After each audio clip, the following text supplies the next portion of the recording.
तेलुगू चित्रपटसृष्टीतील ज्येष्ठ अभिनेते कोटा श्रीनिवासराव यांचे दीर्घ आजाराने निधन झाले. रविवार पहाटे 4 वाजता हैदराबाद इथल्या त्यांच्या निवासस्थानी त्यांची प्राणज्योत मालवली. ते 83 वर्षाचे होते. त्यांच्या निधनाने केवळ तेलुगूच नाही तर संपूर्ण भारतीय चित्रपटसृष्टीतून हळहळ व्यक्त केली जात आहे.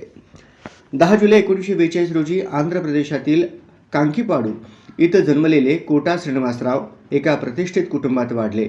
त्यांचे वडील सीताराम अंजनेलू हे डॉक्टर होते. कोटा यांना सुरुवातीला वडिलांच्या पावलावर पाऊल ठेवून डॉक्टर व्हायचे होते, परंतु अभिनयावरील त्यांच्या प्रेमामुळे त्यांनी वेगळा मार्ग निवडला. विज्ञान पदवी पूर्ण केल्यानंतर त्यांनी कॉलेज जीवनात नाटकाची आवड जोपासली आणि स्टेट बँकेत नोकरी देखील केली.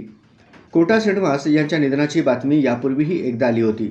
त्यावेळी त्यांनी एक व्हिडिओ शेअर करत मी जिवंत आहे अशी माहिती दिली. त्यावेळी श्रीनिवासराव म्हणाले होते की अफवा पसरवणाऱ्यांनी कोणाच्याही जीवाशी खेळू नये.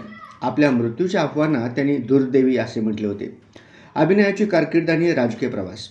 विशेष म्हणजे खलनायकाच्या भूमिकांमुळे प्रसिद्ध झालेल्या कोटा श्रीनिवास यांनी 700हून अधिक चित्रपटांमध्ये काम केले आहे.